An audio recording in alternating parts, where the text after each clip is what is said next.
Ok, je vais commencer à lire dans Jérémie, au chapitre 51.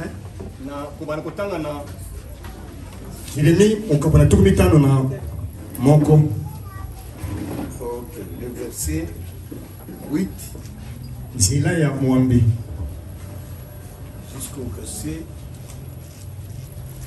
10. Tina Zila ya Zumi.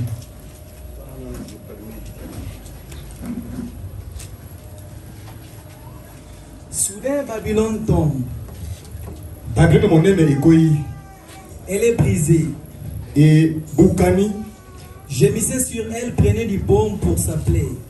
Bon le likolo na yango pe bokamata. Baume. Kisi po na yango. Peut-être guérira-t-elle. Tango susu ekobika. Nous avons voulu guérir Babylone. Tolingaki ete tobekisa Babylone. Mais elle n'a pas guéri. Kasi ebikite.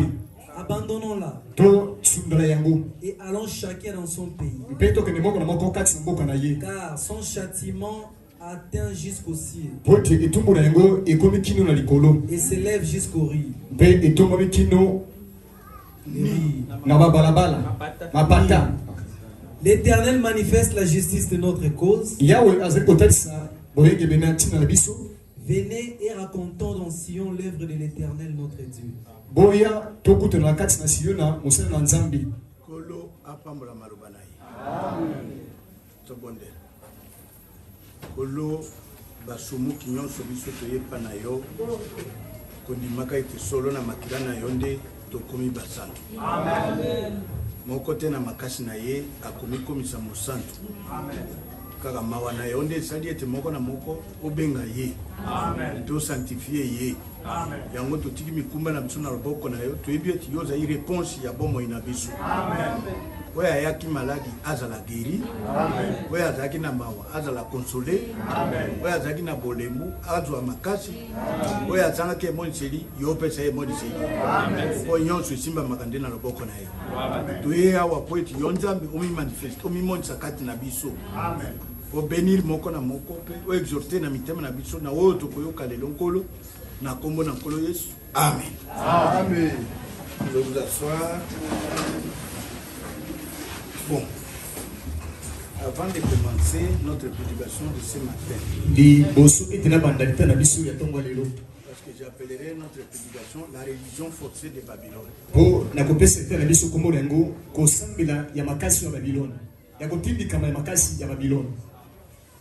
Ce n'est pas la religion de Dieu. Mais avant tout, je demande que chacun de vous soit une personne qui respecte les autres. Kasi liboso na manso na sengi ete moko na biso azana moto oyo atosaka ba mosusu. Comme une parenthèse avant de voler. Donc la parenthèse moko liboso kito pumbo. Dans 1 Timothée 5 na mokanda liboso ba Timothée na mokapolo mitano. Depuis le verset 1 jusqu'à 3. Uta molonga liboso kino misato. Vous pouvez même lire dans vos maisons. Ouli kotana tana kati bandako na bino. Mais ici on dit kasi awa balobi boye. Ne réprimande pas rudement le vieillard. Mais exhorte comme un père.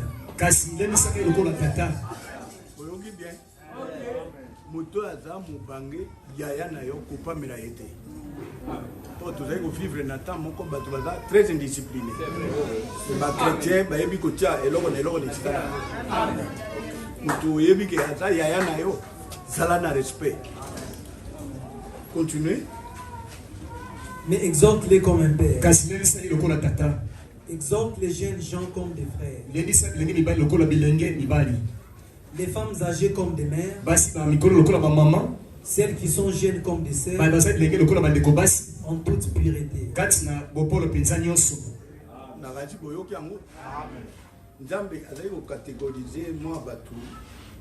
Oya zaya oya za muninga na yo mwasi oya za boyesi de suite. Mais en toute pureté. Kasi na bopeto nyonso. Jusqu'au verset 3. Honore les veuves qui sont véritablement veuves. Memia des véritables veuves, c'est qu'il n'y a pas d'autres veuves qui ne sont pas tout à fait véritables. biko to ba veuve te ya solo Je solo ne pense pas qu'aujourd'hui je parlerai sur les veuves. na ndimi te ke na ngoma likambe ba veuve lelo oyo boyi On va en parler un autre jour. to ko blango ni mokolo mosusu Ok. Na opesa bino exemple oyo angai ka ndenge pasteur alobaki ye pasteur aza pasteur na kati soki na baage nini akomi 38 ans ngai mpe nabandaki pasteur na Jérusalem naza na 27 ans nani aza 27 ans awa c'est maman ya Sibline yone moninga na ngai ya pasteur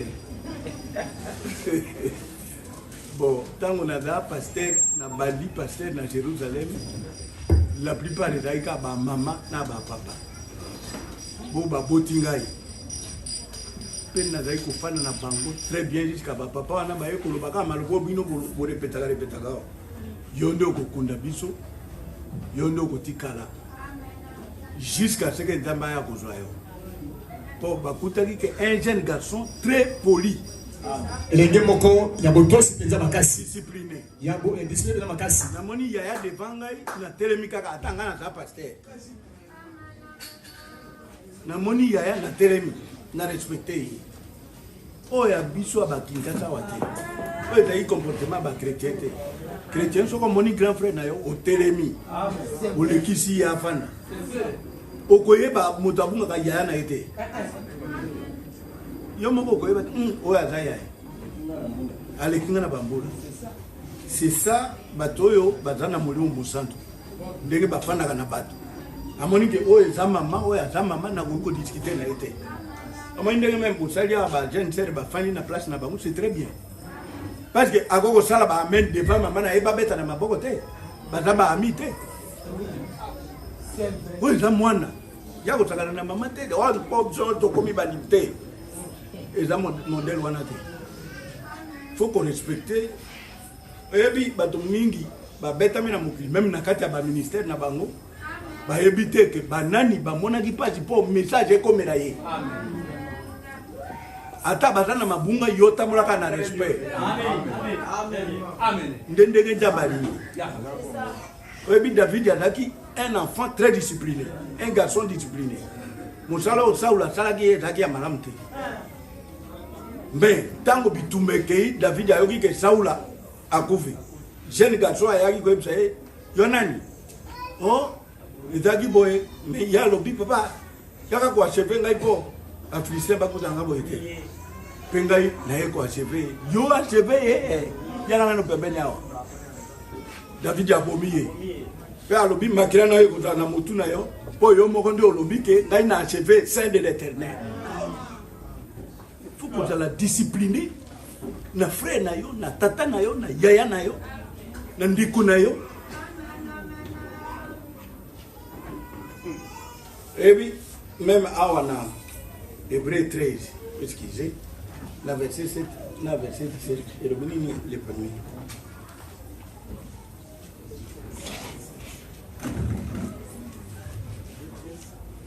verset 7. Souvenez-vous de vos conducteurs qui vous ont annoncé la parole de Dieu. Considérez quelle a été la fin de leur vie et imitez leur foi. Ok. Dans le verset 17, tu peux parler la même chose, je crois. Obéissez à vos conducteurs et ayez pour eux de la déférence. Car ils veillent sur vos âmes comme devant en rendre compte. Qu'il en soit ainsi, afin qu'ils les fassent avec joie et non en gémissant. C'est qui vous ne serez d'aucun avantage.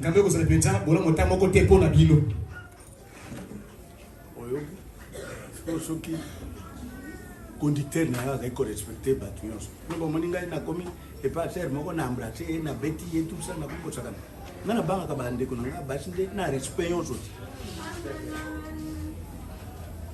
mais landa makambo ndenge conducteur na mpo ye azali neti crée ya liboso mpo na bino nde ndenge elobami faut être très reconnaissant esingi kozalaka na matondi mpenza mingi. Ok. Mais si na pesaki bino mwa parenthèse wana po bozala une église bénie respectueuse disciplinée sango moko epambolami oyo ezali kotosa Nous avons lu là où on parle que nous avons essayé de guérir Babylone. D'abord, en haut, il a dit soudain Babylone tombe. On peut prendre ne fût-ce que des bombes, c'est-à-dire des médicaments, pour soigner sa plaie.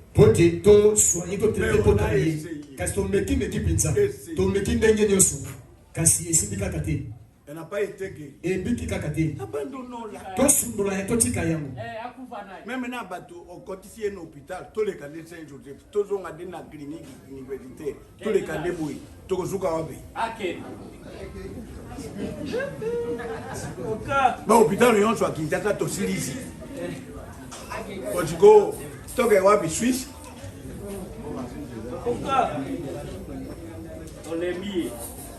Ok. Nous vivons dans l'âge où Dieu a révélé la position de la Babylone. Et Babylone, c'est Babel, c'est la confusion, c'est le premier gouvernement mondial. Okay.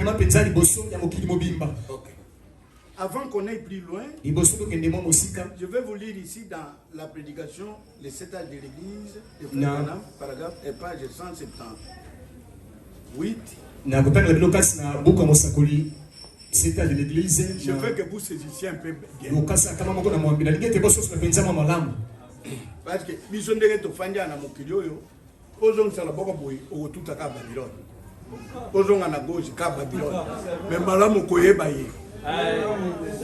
Amen. Parce que déjà même dans nos assemblées du message, la Babylone est déjà entrée. Pourquoi? Parce qu'il y a la religion forcée.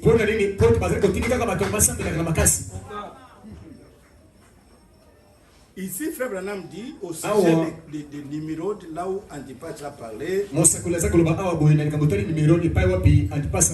Ok.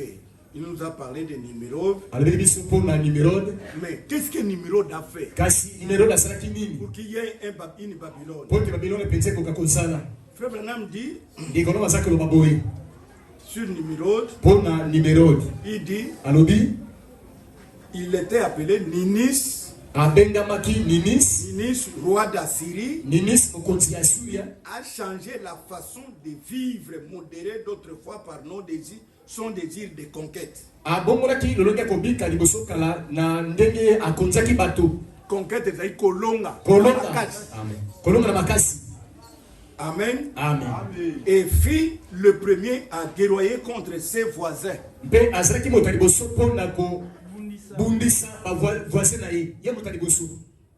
Kaka nadana problème te pe obundisi ngai. Voisin na yo obundisa ipo nini? Okay.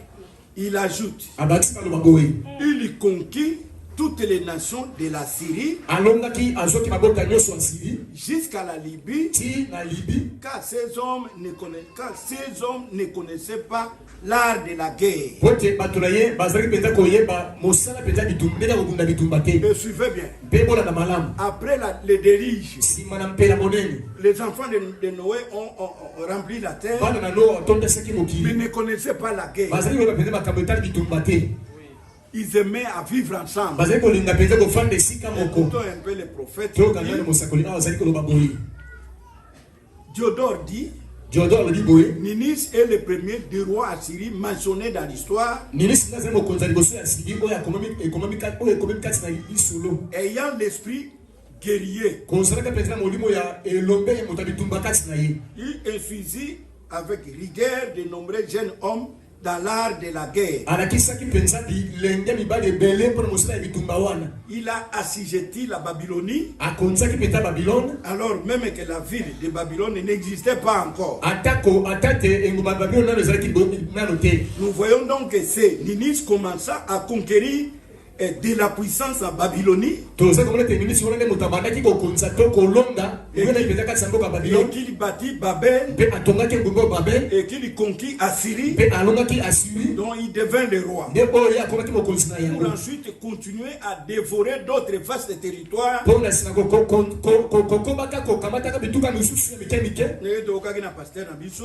dont les habitants ne savaient pas la guerre et vivaient contre, comme disait Pompée, de façon modérée. Or, dans Genèse 10, là où vous savez dans vos Bibles, il est dit du royaume de Nimrod, il régnant d'abord au Babel, Erech, Akkad, Calné, au pays de Sinéar. De ces pays-là, sorti Assur. Il bâtit Ninive, Kalash. Ok. Mais les traducteurs se sont trompés en traduisant Assur comme un nom. En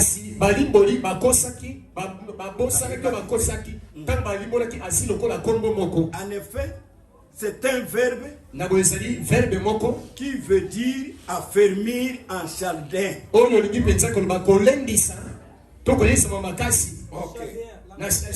Ok, c'est donc un verbe qui veut dire affermir. C'est donc Nimrod, après s'être affermi, il avait établi son royaume en mettant sur pied la première armée du monde.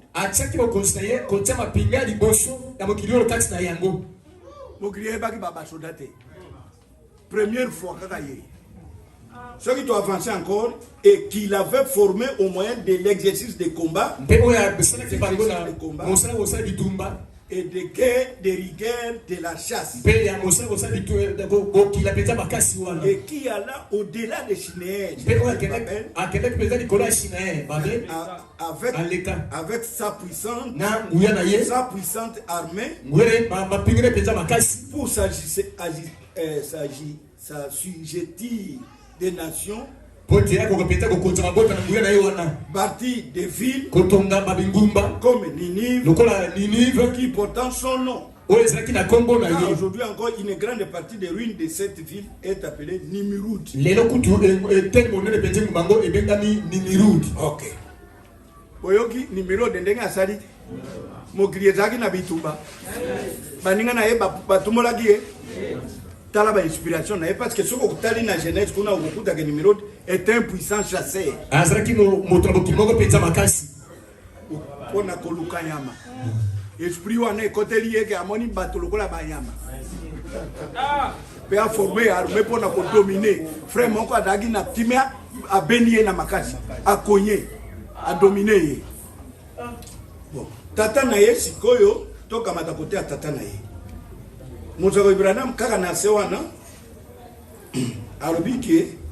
Pendant longtemps, les hommes vivaient sans gouvernement, sous le gouvernement de Jové, c'est-à-dire Yahweh.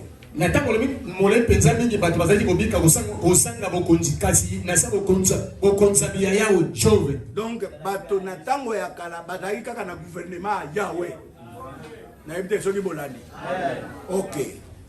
Non pas des députés des Romains, mais les Jéhovah des Hébreux antérieurs à l'histoire. Et dans ce gouvernement-là, Frère Branham dit il vivait sans ville et sans loi. Amen.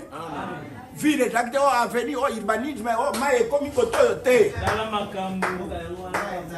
Bon, en tant que des chrétiens, nous savons que la ville est venue de l'inspiration du côté de Caïn. Ok. Et Frère Branham dit, parlant tous le même langage. Ville était, loi était, monoko moko. Tiluba te, Kimongo te, français te, bataillon jokaka monoko un. Donc monoko moko elingo ba communion pe. Amen amen. Vous bien ngote. Tango njamba panji bato. Moto na monoko na ye. Minoko bima kinyon so yo moniao. Moso ye ko bima par hybridation des autres langues. Oui. Ofandi boy olobi lingala. Oya yokate. Oloba Tiluba ndeko na yokate. Oloba na Kimongo soli tuyaka esimbate. nde epandi bango. Boyoki commencement nani a créé makamwana. OK. Tout ça, c'est la religion forcée. Pourquoi les divisions arrivent dans nos églises à cause des religions forcées? Et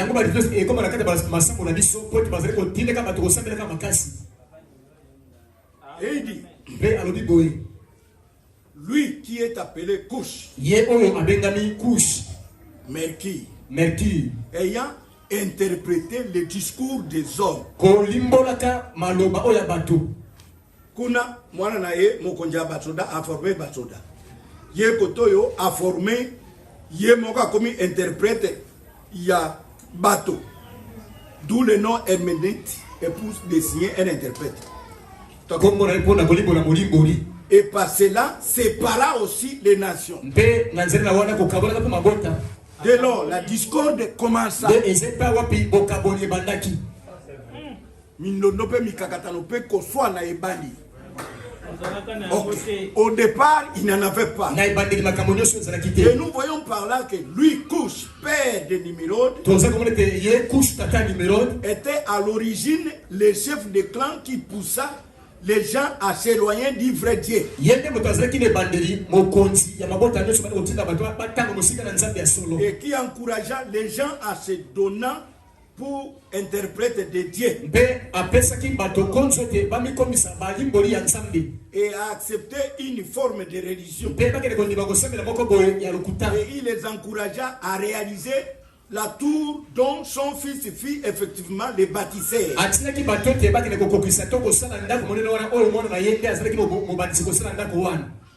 C'est d'encourager cela qui amena la confusion et la division parmi les hommes. Il était ainsi à la fois l'interprète et le fauteur de confusion. On peut dire combien? Il y a deux. L'autre pour la religion, l'autre pour l'armée. Fils et père. Ok. C'est donc Couche qui fut le père du système polythéiste. Et quand les hommes ont été déifiés par les hommes,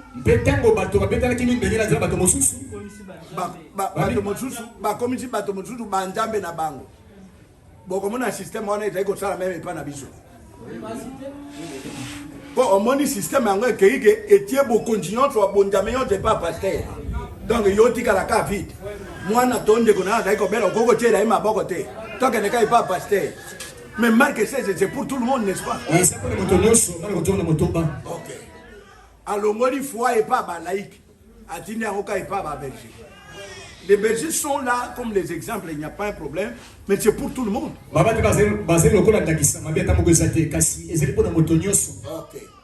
Or, Couche était qui? Était appelé Ben.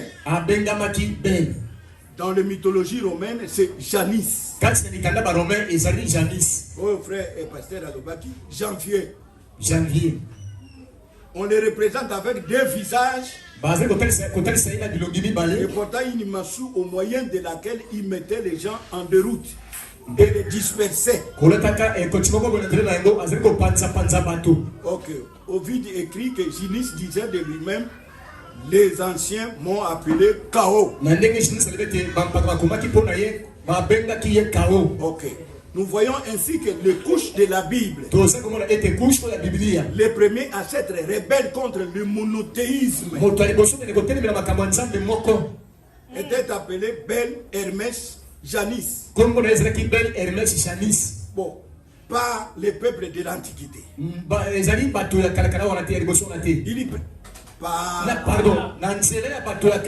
Ok. Il prétendait transmettre aux gens les révélations et les interprétations données par les dieux. En faisant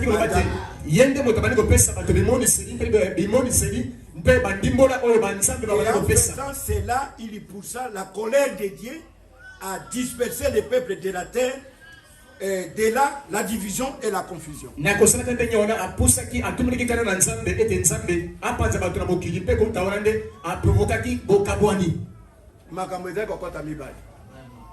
Oyo côté à Banjambe oyo côté ya basodana makasi tokende mozako ibrana malobi boyi na paragraphe na page 175 kasi akamamoko tukuyu na bitano po bomona yango po to gagner temps alobi ke na C 174 ibi à cet effet le document les plus utiles proviendront des civilisations de l'Égypte et de la Grèce. La raison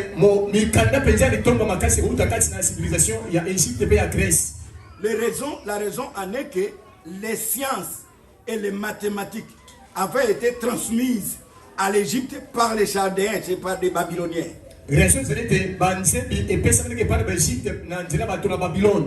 Ok. Avant que l'Égypte ne les transmette à son tour à la Grèce. Or, puisque c'était des prêtres qui détenaient l'enseignement de ces sciences, sur les deux autres, troisième école, troisième des sciences. Basoda et force, religion et belé, plus science et amaël et développement.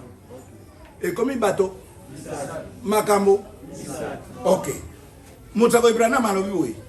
Or, puisque c'était le prêtre qui détenait l'enseignement des sciences, ok, de ces sciences avaient un rôle religieux. Et nous voyons donc là par quel biais la religion babylonienne est montée en puissance dans les deux pays.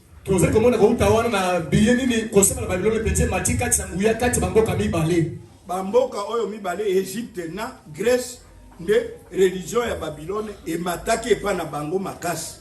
Et il est aussi vrai que chaque fois qu'une nation en est vécu une autre, la religion du vainqueur a fini par devenir celle du vaincu.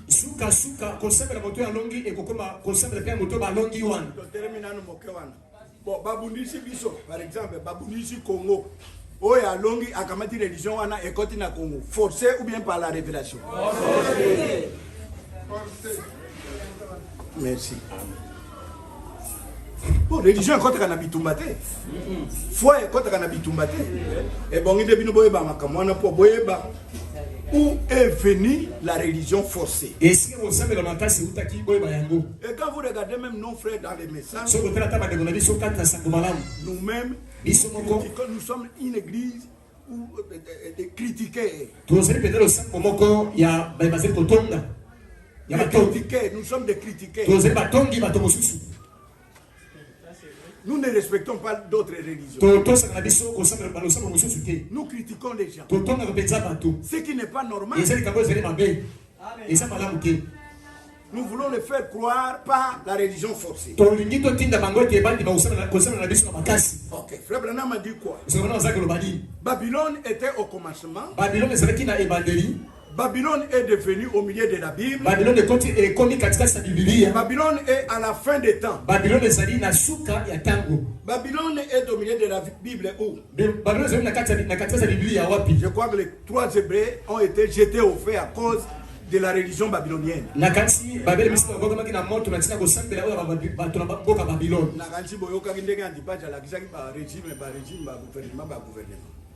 Donc, Babylone, na science, na civilisation, na religion, na gouvernement makasi, et na Médès Perse. Hellénique, c'est-à-dire les Grecs, gouvernement Kekuna. Après, on a tout comme na Romain, jusqu'au retour de Jésus sur la terre. Okay. Amen. Amen. Mais c'était quoi? Pourquoi les Hébreux, les 3 Hébreux avaient refusé d'adorer la statue? Parce qu'on les obligeait à adorer un homme. Mais on ne peut pas adorer un homme. kasi tokoki kosambela moto te. On adore Dieu. Basambelaka nde nzambe. Amen. Amen. Dieu envoie les hommes. Nzambe atindaka Mais bato on adore seulement Dieu. kasi basambelaka bobele kaka nzambe. Tous les miracles que Frère Branham a fait, c'est pour Dieu. likambo moko nyonso basalaki ezalaki mpo na nzambe. Ce n'était pas Frère Branham. ezalaki ndeko Branham te. C'était Dieu qui travaillait à Frère Branham. ezalaki nzambe kosalaka mosala kati na ndeko Branham. Mais quand vous regardez dans la vision de Daniel, soki kotali kati na vision ya Daniel, quand vous lisez dans Daniel 2, soki kotali na Daniel ya mibale, vous allez voir bokomona comment les chefs babyloniens, c'est qui Nebuchadnezzar, ndenge nini mokonzi wa Babilone Nebukadnezar il a eu une vision, alotaki ndoto moko, un songe ndoto moko où il n'a pas eu d'interprétation. epe oyo bazwaki ndimona mpona yango te. Il a appelé tous les savants de son époque. abelaki bato nyonso mayele ntango na Il ye, a donné la réponse. ata moko apesaki emonisa ndoto nazalaki On lui te. a dit, ye alobaki boye, on lui a dit, pardon, bayebisaki ye boye, appelle Daniel. bo benga Daniel. Et Frère Branham a dit, Mpe wana balobi boye, et l'écriture aussi dit, likombi mpe elobi boye, que parce que Daniel avait un esprit supérieur. ete mpoke Daniel azalaki molimo moko ya likolo. Vous le croyez comme ça? ozalaki molimo ndenge wana, Parce que même vous aussi, mpoke ata bino mpe si vous êtes croyant, soki ozali que vous mondimi avez l'esprit de Dieu, mpe ozali molimo na nzambe, vous avez un esprit wana ozali supérieur. molimo moko mpenza eleki likolo, Un esprit supérieur molimo moko eleki likolo qui dépasse tout. oyo eleki mpenza nyonso. Je disais même avant mariage. nde na bali koloba te na kati ya mabala na Bino bino. bodai wana nde bakonzi ya basi na bakonzi ya mibali te. Mwati ya mokonzi bakaende kukamata ndenge nini? Bokanzi onde ngana lobi mutako Ibrahim alobi vous êtes la semence royale. bozali momboto ya bokonzi. La semence royale c'est quoi? momboto ya bokonzi ezali nini? C'est-à-dire bana mokonzi. Soko za mwasi mwana mokonzi okotaka naye. Kana minito mwana papa tijekedi akomela biso ananga ntoki na lema yo kotelema. Amen. Oui, mais combien de fois le diable n'a pas démon n'a pas respecté Rabino? Yo yebi angote mais ye ataiko poussa. Yo yebi que moi na mokonzi ataiko le. On peut acclamer le Seigneur.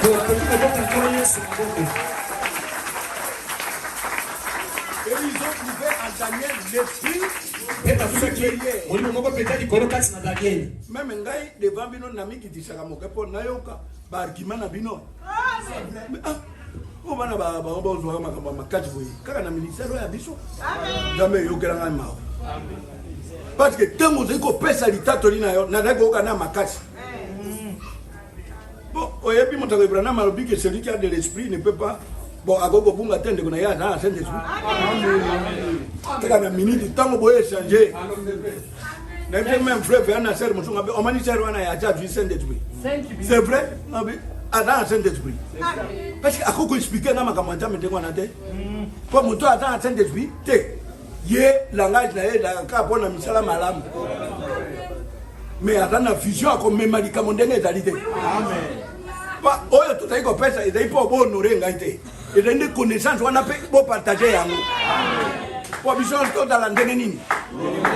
Voilà. Alors, tant qu'on a interprété songe, tant qu'on a béni Daniel, celui qui avait l'esprit supérieur, il y a Nebuchadnezzar appelle ça qui promesse qui, oh, il a interprété songe, wana malam, n'a pas fait ça y est, adala, njambe, yabiso awana Babylone. Akomi njambe. Tant que Daniel a interprété bien, il y a Kamadi ba collier ba nini anjambe après sina Daniel. Ko banda lelo talanjambe na biso na Babylone. Frère Branham a dit l'adoration, adorer un homme a commencé par là. Une adoration païenne. Ça va s'arrêter même à la fin. Ba païen ba tie motoyon to kaka o ne jam papa atenuye na moni papa na biso mbalo yo abi te ba komi ka pesa imba tla message yo dai ko le kaka na ba internet na ba dini ok ko saluer papa ça genou yo mai ta frère Branham aboya ko saluer et pour ani faut des fois il faut s'agenouiller. Frère Branham a dit qu'on s'agenouille que devant Jésus. Bafuka makaka ibosu na Yesu. Je ne peux pas l'appeler père. Na toli ko benga ye tata te. Même Nzamba bénir, il faut qu'on benga yende révérend. Kana makoma kite. Le frère moko historien ayo que jamais jangonde yaki kokute. Vie ya frère Branham tango papa koma ni États-Unis. Pour ça qui 13 kilte, 13 sen. Alors, ba jésuite ba yeko lukanjela ya ko éliminer frère Branham.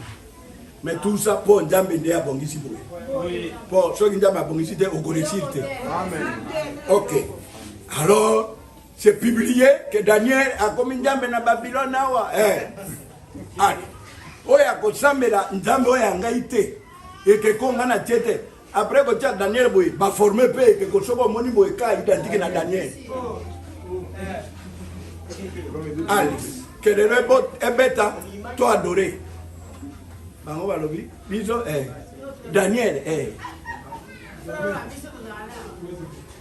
yango nde omoni à cause de la religion forcée ba forcer moto nyonso aza nini atambela la religion wana tango 3 hébreux baboyaki abe ndengo na Meshach balobi nini Shadrach pardon biso tout ça me l'a tout ça me l'a ngote ye o ne frère na biso mutako Ibrahim abengi ye pasteur pe ya ba 3 de amen pasteur ba samela kande ko samela très bien pasteur ba samela kande nzambe amen très bien. Alors la colère monta parce que la dictature a de la colère bino mi bale ngai Nazana fournaise ardente kuna. Ceux qui bossent sakani boko le kapuna. Abiso za problème te. Biso yo odane koloba. Beta kaka ba kelero omona biso to ko adorer te. Bon, yebi ke mutako Ibrahim alubi ke Saint-Esprit apeta ka colère. Ba adorer makamuna yo pona liwa nini. Ceux qui to kufi ndaba ko sepsa biso. Babeti bangomi bale bangomi ça to batermika pour kamata bango kwa bango na litumbo moto toutes les épreuves c'est Dieu qui permet il est canonnier son ça me dépêche quand on dit dans la Bible tango ba kwa bango na moto assemblée moko samaki na ciel boye bien ngote oui Frère Branham a dit qu'il y a une discussion au ciel mon sang de kuna ikolo ba sukola qui va partir pour sauver nos frères qui sont dans la fournaise. Frère Branham a dit que anjo ya bomaki mokili na mbula obingana kita na effacer Babylone de la carte. Oya abomaki Sodome alobi ngai na kisa di moto. Je peux descendre. Na kodiko kita. Oyo nyonso oya mbindo oya ndaba alobi na nivali kamwana ngamo bana.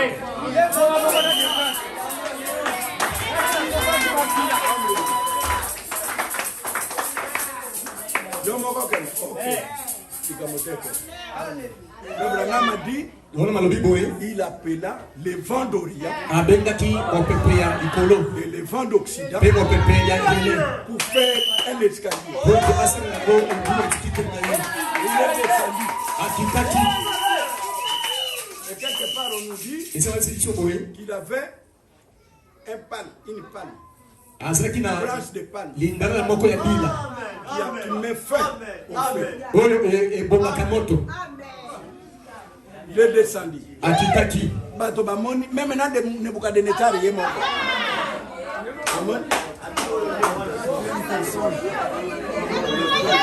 Peut-être la drague n'a limite. La limite, mon fils est dans la quand vous portez la lunette dénominationnelle, vous verrez qu'au ciel il y a 3 dieux. Mais l'ongo la lunette one. Tu as lunette à révélation. On a dit qu'un seul Dieu. Je ne sais pas si cet homme a porté des lunettes. Je ne sais pas des lunettes. Il a vu qu'il y a 4 personnes. Branham a dit dans la mathématique de Dieu, 4 suffit la délivrance.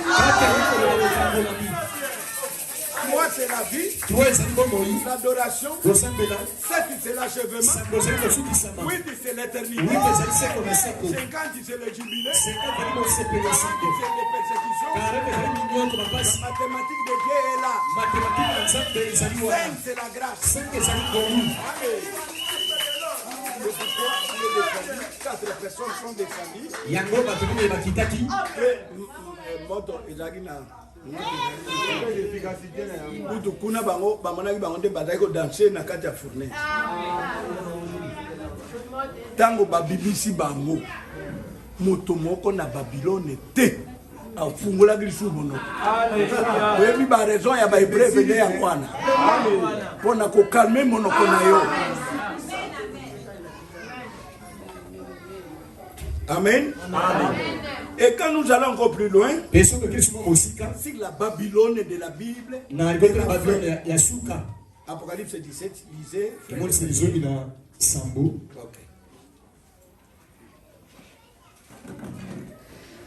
Dans le verset 1 au soutien 7.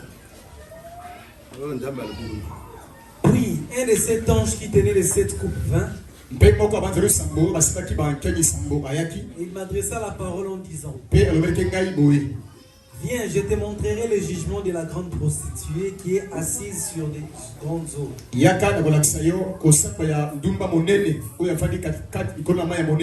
C'est avec elle que les rois de la terre se sont livrés à l'impudicité. Et c'est du vin de son impudicité que les habitants de la terre se sont enivrés. Il me transporta en esprit dans un désert. Et j'ai vu une femme assise sur une bête écarlate, pleine de noms de blasphème, ayant 7 têtes et 10 cornes. 10 cornes wana eza bakonzi Jomi ya Europe occidentale. Na combien de têtes? 7. Na otanga la bino ba 7 yango mokolo mosusu. Eza 7 montagnes oyo Vatican efani. Token.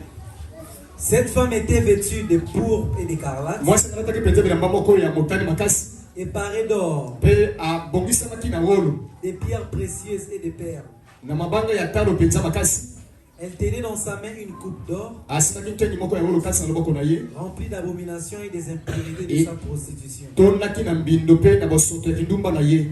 Sur son front était écrit un nom, un mystère: Babylone la grande, la mère des impudiques et des abominations. C'est-à-dire la mère de toutes les églises qui ne sont pas fondées par Dieu.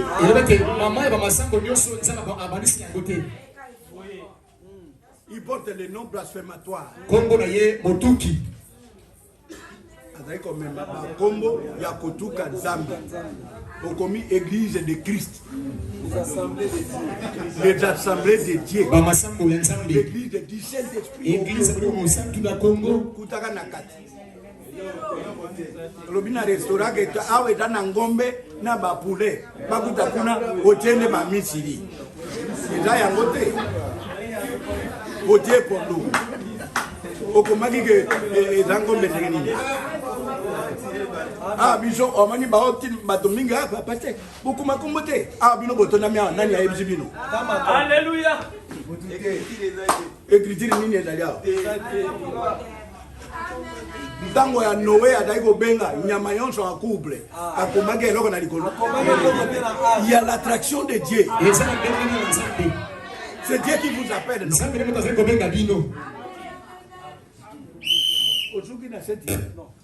Et je vis cette femme ivre du sang des saints et du sang des témoins de Jésus. Parce que la femme c'est l'église.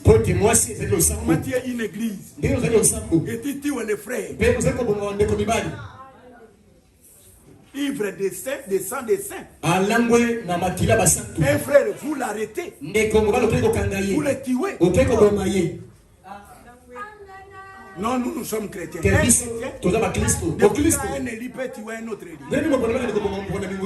Prenez la Bible. C'est Caïn qui a tué son frère.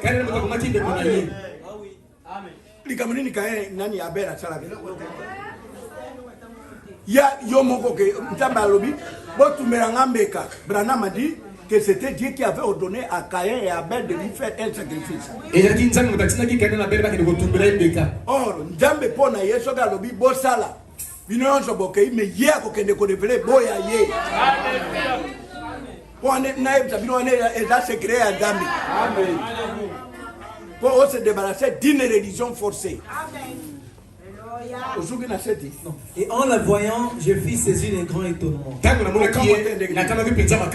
Et l'ange me dit, pourquoi t'étonnes-tu? Je te dirai le mystère de la femme et de la bête qui la porte, qui a les 7 têtes et les 10 corps.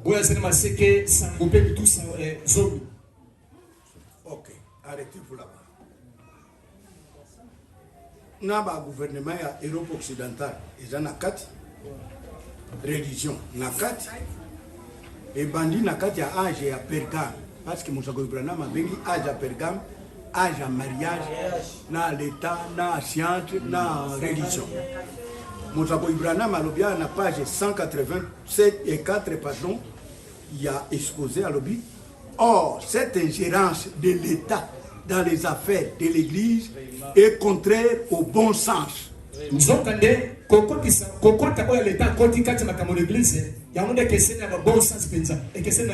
Car le monde ne comprend ni la vérité contenue dans la parole, ni les voies de l'Église. Yo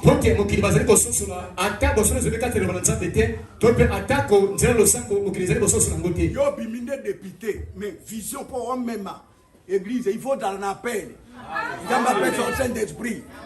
Et d'ailleurs, que ma personne au pouvoir, au colonel, peut en même temps diriger une église. Au colon athée. Amen. Parce qu'au coyer batté. Amen. Amen. Abakisia Waboui. À lobby, pensez donc. La décision même dit qu'on cite qui donnait tort à Ries. Fut renversé par l'empereur 2 ans plus tard. Et cette fausse doctrine fut imposée aux gens pendant bien des années. Imposée. Ok. William Branham dit quoi? Cependant, le Seigneur savait d'avance que l'Église et l'État allaient s'unir. Bon, et dans Babylone et Akala, le nom même de Pergame signifie entièrement marié. Ok. Il dit l'Église et l'État s'étaient effectivement mariés. La politique et la religion s'étaient unies. Le produit de cette union n'ont jamais manqué d'être le plus affreux hybride que le monde ait connu.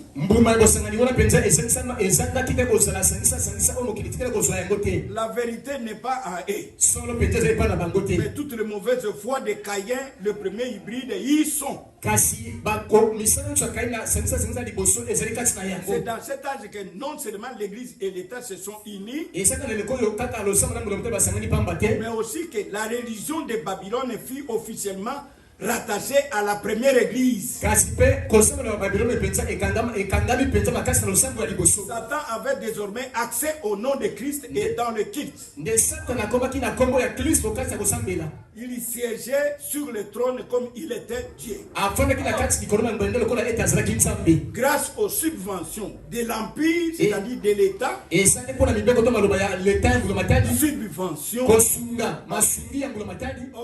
de l'Empire, les églises héritaient de beaux édifices parés d'hôtels.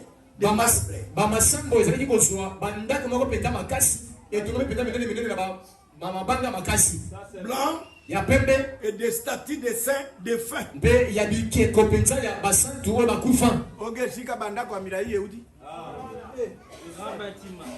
Jésus n'a pas dit. Branham ne l'a pas fait. Mais la religion de la Babylonie est venue jusqu'à chez nous. Et il force les gens. J'avance pour terminer vite. Et ici dans le quatrième saut. Ok. Il dit quoi? Paragraphe 30, page 300. na lokasi kama misato na mwambe. Paragraphe 4e paragraphe 102. Nzila kutanga kama mibale na moko.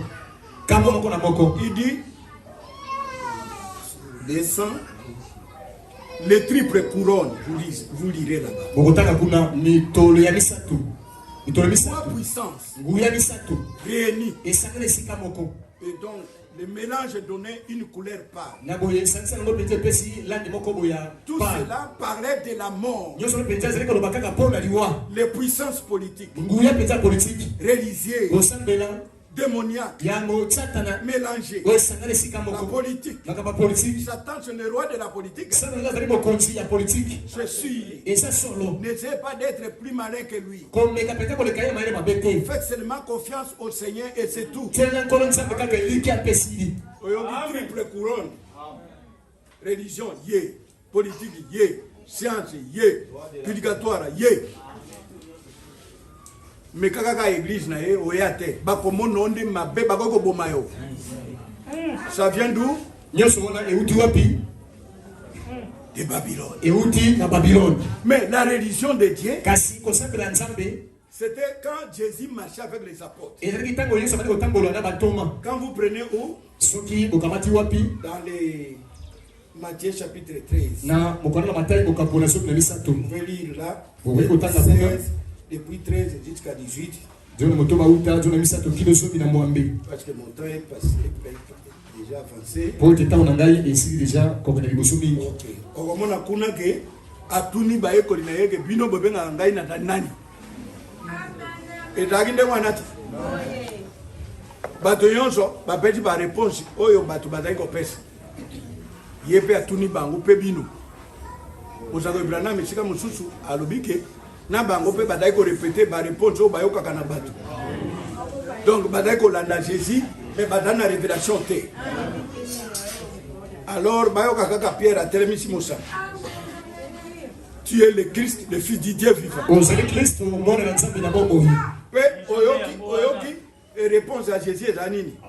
Tu es zéré. Ozali koto esimbo. Simon fils de Jonas. Simon na mwana na Yona. Parce que ce n'est pas la chair Po ezali nzoto te. et le sang Koto makila te. qui t'ont révélé Moto cela. zikolo nyonso wana. Amen. Amen.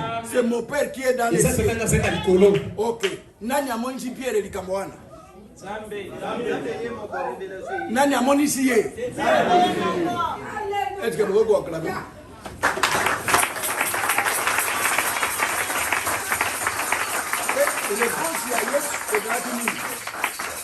Réponse à Yesu que c'est dans cette révélation, Ezali nde na emoni sidi c'est dans wana. cette pierre, Ezali likolo libanga yango. je bâtirai mon église. Na kotonga losako na ngai. Na langage moko clair elingi koloba nini kaka ndenge yo omonaki ngai ndeko na yo akomona ngai kaka boye mosusu akomona ngai kaka boye nde bango bazali koforme église oyo ya ngai Jésus. Donc l'église du Dieu vivant Losako na nzambe na est bomoi. bâtie dans quoi? Etonga likolo na nini? Dans la révélation. Kati na emoni Ce sengi. n'est pas une religion forcée. Ede kotini ka betona kasi ko yosepela Ne te. forcez personne. Kotini ka moto atango na makasi te. Si vous coupez des communions Soki bokati boyokani. avec quelqu'un parce qu'il ne croit pas comme Na vous, moto moko pone libanga likolo na yo te. il y a des démons. Osanga batemo kati na yo. Et qui a la religion babylonienne. Pe ozala kosamba na Babylone kati na yo. Ici, quand nous allons encore plus loin, Kasi ko kesima mosika. je crois que vous me supporterez un peu ici, pardon. Na kasi ko boyi kana mwa pipo awa boyi. Dans la prédication, Dieu mal compris. Na litembo sakoli nzambe ko basosoli ye mabe. Ok. Page 24. Na lokasa tukumi bale na minei. Quand vous lisez là-bas, Soki otangi on a kuna. posé à Frère Branham une question. Batuna ki motuna moko epande ko Branham. Seigneur, par une prophétie, nous a dit de témoigner les choses que nous avons entendues et vues ici. Nkolo na zali sakoli atisaki biso ete totatola makambo tomonaki mpe toyokaki awa. L'éminence de sa finie. Boye lombalaka ta boye na ye. L'éminence Boye na ye. de sa finie. To mpe boye na ye ya monene. Ok. Le baptême du nom de Jésus. Li batisi ya kombo na Yesu. Et nous avons parlé à certains qui semblent être des chrétiens, Tuleka mosusu baza komona lokola ba Kristo Et pourtant, ils n'ont pas l'air d'y croire. D'après vous, frère Branham, qu'arriverait-il à ces gens? Iront-ils dans l'enlèvement? Amen. Amen. Frère Branham répond. Dit, je suis bien content que vous l'ayez formulé ainsi, d'après vous.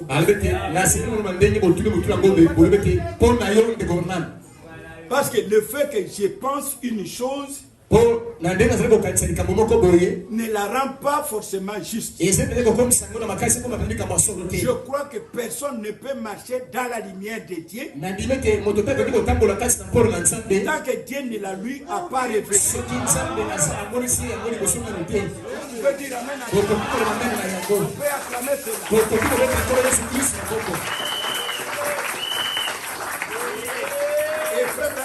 Et je crois que toutes ces choses secrètes sont cachées aux gens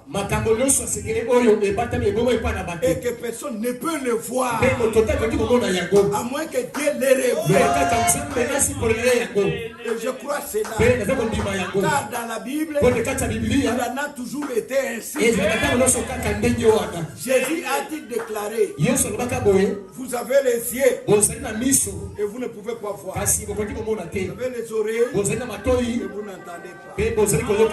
Et encore en Matthieu, je crois au 8e chapitre 12, il est dit, malgré tant de miracles que Jésus avait fait en leur présence, ils ne pouvaient pas croire. Car Esaïe avait dit, la prophétie avait dit, ils ont les yeux, ils ne peuvent pas voir, les oreilles ne peuvent pas entendre. Et Jésus a dit, nul ne peut venir à moi si le Père ne l'a pas. On peut dire amen. Nul ne peut venir à lui. Et là, quand il dit allez par tout le monde, prêcher la bonne nouvelle à toutes les créations, il a différencié deux groupes. Ceux qui auront crié et ceux qui ne croiront pas. Mais je vous dis, ceux qui croiront, ce sont ceux-là que Père avait appelés. Pour le plan de Dieu, c'est comme ça. On peut dire amen. C'est Dieu qui appelle, c'est Dieu qui a choisi, c'est Dieu qui vous remplit, c'est Dieu qui vous révèle la vérité. Ce n'est pas le travail d'un homme, ce n'est pas une religion forcée. Présenter la vérité et laisser la personne. Que Dieu s'occupe de lui. Les légalistes ne supportent pas cet entraînement.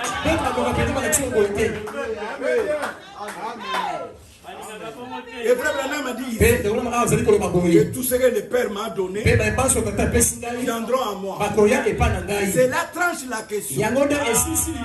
On peut dire amen. Tout ce que le Père m'a donné, avant que moi je dise je commence à prêcher, le Père m'a donné avant la fondation viendront. Et enfin, ici il dit, maintenant, vous êtes responsable de diffuser la lumière. Mais ce n'est pas vous qui êtes responsable de ce qu'on la reçoive ou pas.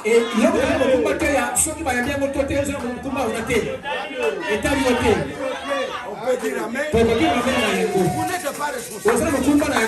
Vous donnez la lumière, mais vous n'êtes pas responsable. Ces gens reçoivent ou pas la lumière. Ça ne me regarde pas. Moi, quand Dieu m'a envoyé aller à Kinshasa, je ne vous connaissez pas. Mon devoir est d'arriver dans le et de voir ce que Dieu va appeler. Il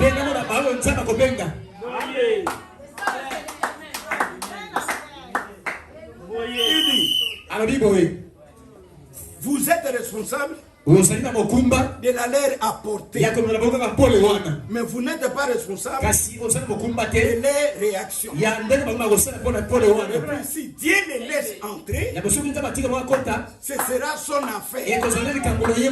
S'ils ne sont pas revêtus de leurs robes, et ainsi de suite, rappelez-vous qu'ils ne peuvent pas le voir à moins que Dieu les révèle. Est-ce que ça c'est la religion forcée? C'est comment les gens adoptent la religion forcée. Ce n'est pas correct d'adopter cette religion. Je vais vous lire encore une autre citation. Dans Exposé 7 de cet âge, je veux que vous compreniez un peu ça. Ok, 29 il dit si la révélation est hors de votre portée, levez les yeux et cherchez Dieu pour la recevoir. Il n'y a pas d'autre moyen pour vous de la recevoir. Une révélation doit venir de Dieu. Elle ne vient jamais par une capacité humaine. Mais c'est quelque chose que l'on reçoit de façon spirituelle. Vous pourriez même mémoriser les Écritures.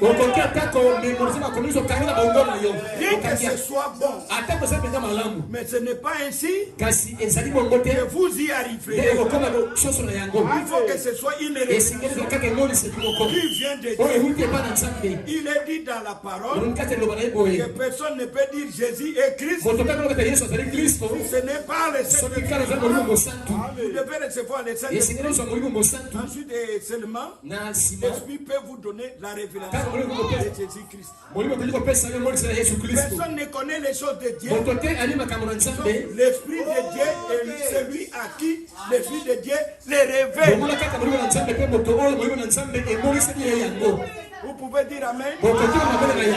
Toutes nos discussions de religion forcée. Vous savez qu'est-ce que la religion forcée? Qu'est-ce qu'elle fait?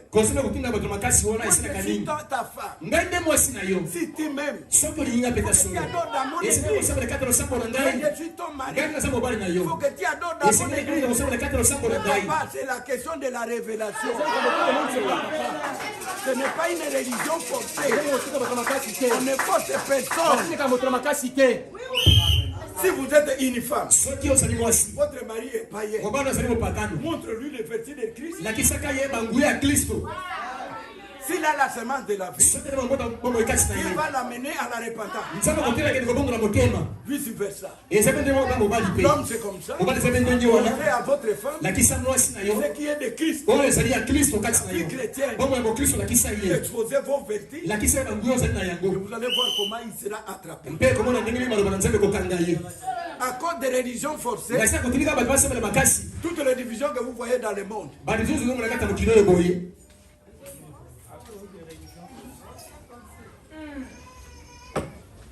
oui, qui a commencé à prêcher la liberté de quitte? C'est Dieu le créateur lui-même. Il n'y avait que deux personnes, Adam et Ève. Il dit voici le chemin, l'arbre de vie. Les connaissants du bien de mal. Lui le créateur n'a pas forcé les gens. Vous forcez les gens. Alléluia. L'arbre de vie. Voici quand vous la mangez. Regardez son vous prenez cet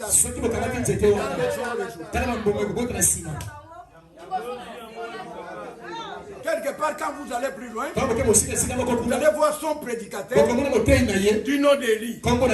Il a dit si c'est Baal qui est Dieu, allez après lui. Si c'est l'Éternel qui est Dieu, allez après lui. Ne prenez pas tous les deux ensemble. Si vous voulez le monde, suivez le monde. Si vous voulez la parole, suivez la parole. Ne mélangez pas. Mais les gens de l'âge de là, peut dire amen. À cause des religions forcées, une grande guerre en Europe. La guerre de 30 ans.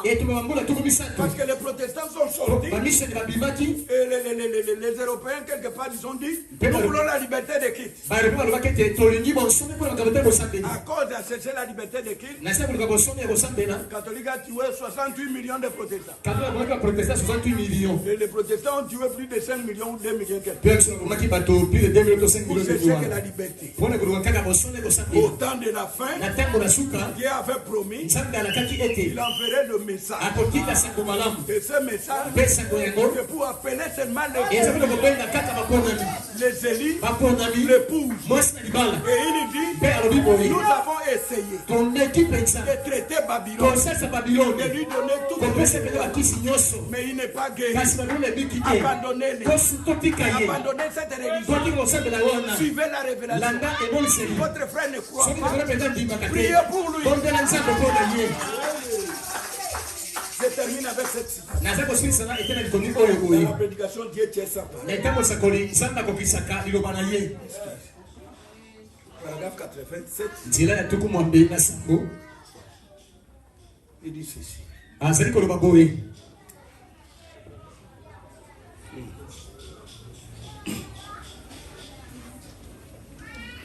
Dieu tient sa parole.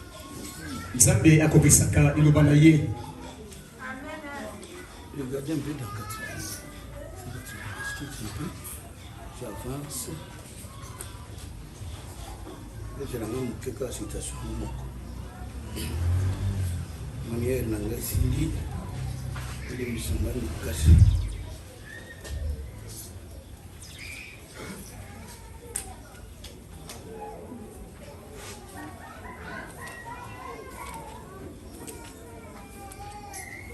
Je te vois dans la religion forcée. Non.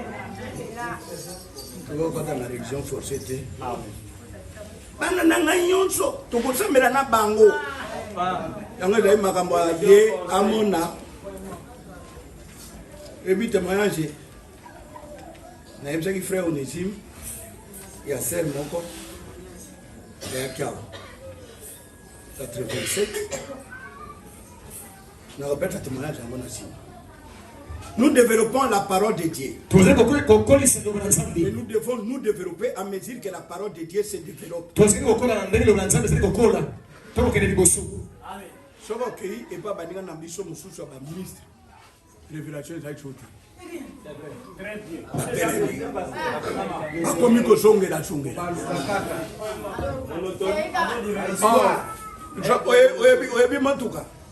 Soki otako tamjango bo matina ngomba. Soki oyoki botindi ke tambola te. Kale peta ite. To saboni. Beba montagne to dai mata. Tele lokola o ya bandundu ya nini ya mai domi. 7 km. La parole de Dieu dit, nous devons nous développer comme la parole est en train de se développer.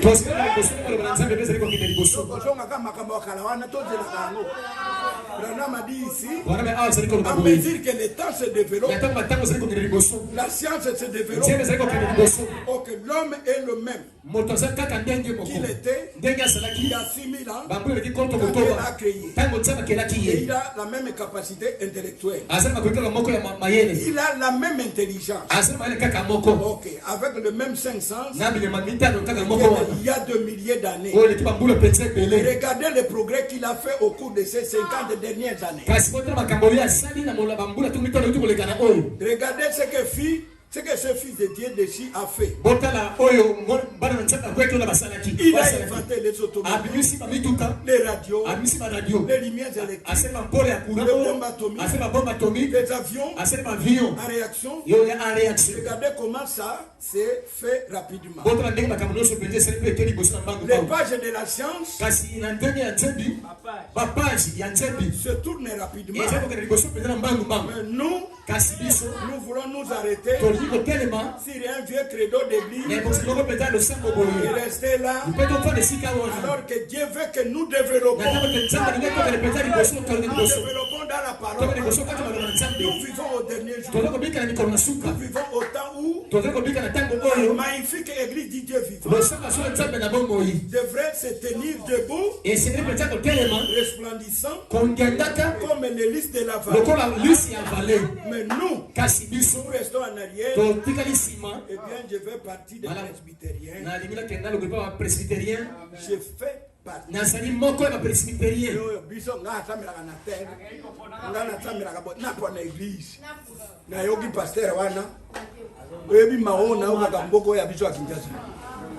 Donc, parti politique. Et comment pour baluka dans l'église? Mais c'est Dieu. C'est notre choix. Notre choix, c'est Dieu lui-même. Soyez l'épouse. Pas dans un système religieux.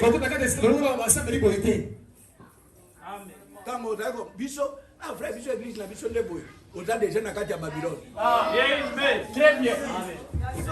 Branham a dit, pourquoi nous ne sommes pas une dénomination? C'est parce que les dénominations séparent les frères. Regardez pourquoi nous ne sommes pas unis. Divise les frères et met des barrières.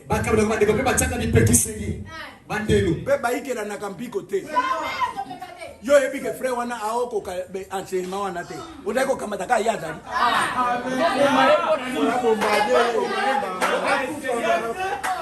C'est manque d'amour premièrement. Et c'est dit pour ceux qui vont lingo. Ceux qui frère moko akatana lokolo. Yo to koloba makama ko katana ka.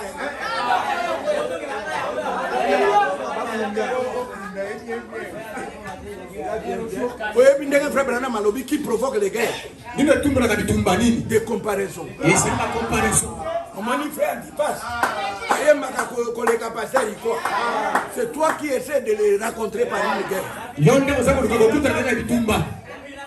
Amani, et frère Boy, yo mon cousin, yo mon laï, avec qui yo kitoko, avec qui yo mbongo, avec qui yo bilamba, moi je n'ai pas kitoko, mon bail n'a avec qui yo. Ça, ils sont des combats. Ne faites pas ça.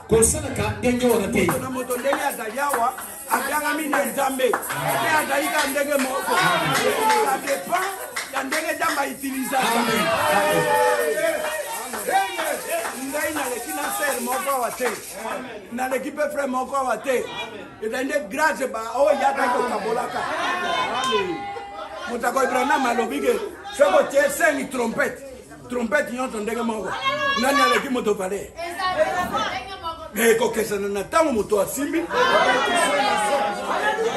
moto ya dai ko beta ndi atie vale ndamba obete pa na yo ndenge alingi. Vous pouvez dire amen. Si vous êtes des croyants, abandonnez la Babylonie.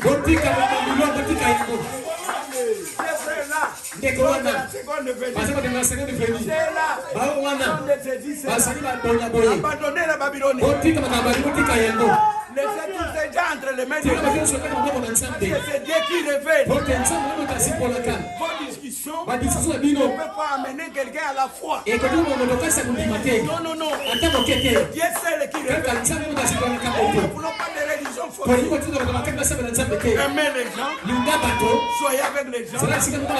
Abandonnez la Babylone. Si votre femme ne croit pas, commettez ma convité.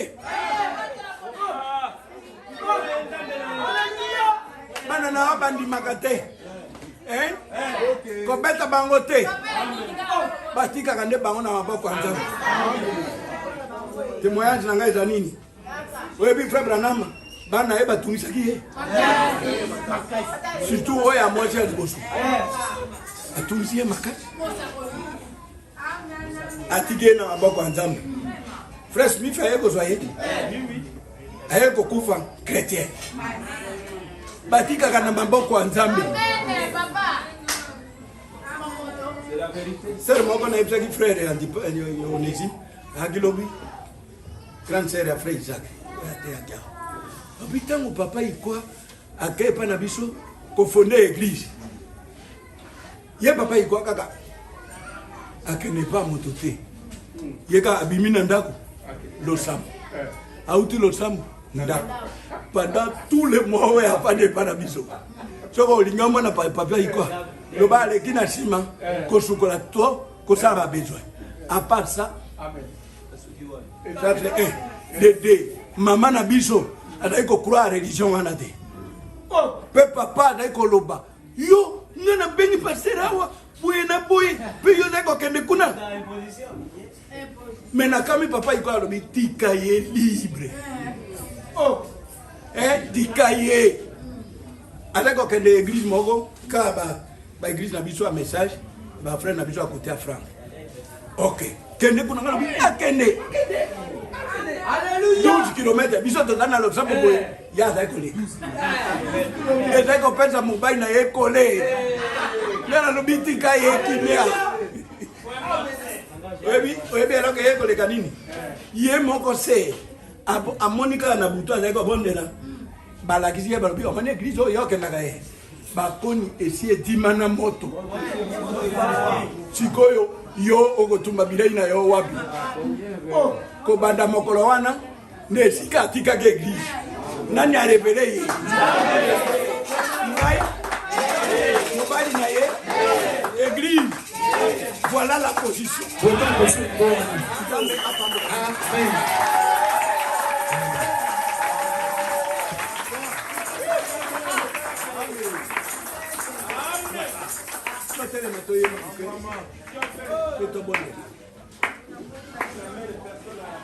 Amen. Amen.